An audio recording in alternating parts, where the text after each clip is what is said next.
Blutbart. Hello and welcome back to another behind the scenes toy photography video.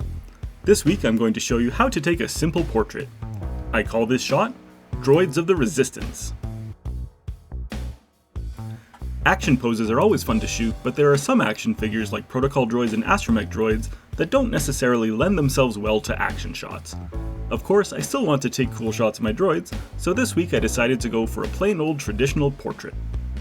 I knew I wanted to shoot R2-D2 and C-3PO, but I recently acquired BB-8 and D-O as well, so I decided to frame this shot as a portrait taken after the galaxy's victory over Palpatine and his final order in the Rise of Skywalker.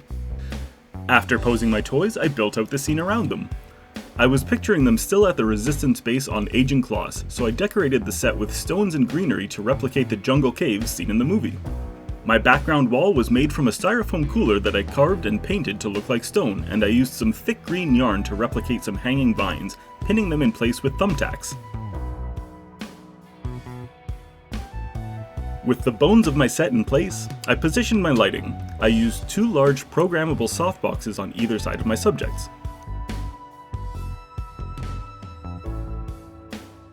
Lastly, I filled out the foreground and background with some plastic aquarium decorations and some decorative moss. Here's my starting image.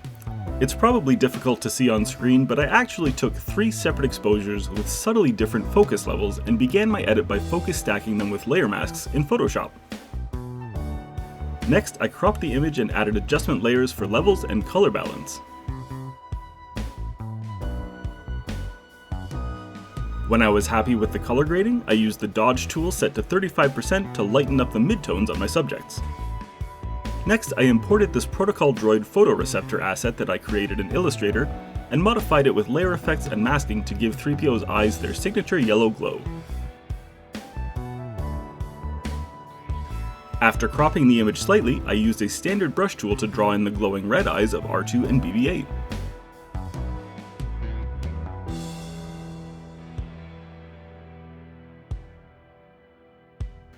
A few more small touch-ups and I was done.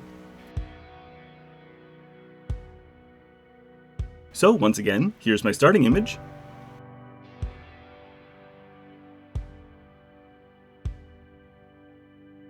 And here's where I ended up. Thank you so much for watching. If you enjoyed this video, please consider liking and subscribing, and make sure to check me out on Instagram. Thanks, and until next time!